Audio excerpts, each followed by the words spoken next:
How to remove password from page on Wix. So here from the homepage of Wix, I've just clicked on edit site, which has taken me to the Wix website editor.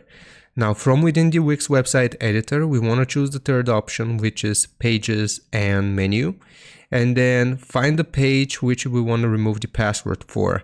You will be able to see that it has a little key icon next to the three dots. Now if we want to remove the password, we will click on the three dots right here, and then we will choose the option for settings. From the settings, we will have to go to permissions here, and you will be able to see that we have selected this option for password holders.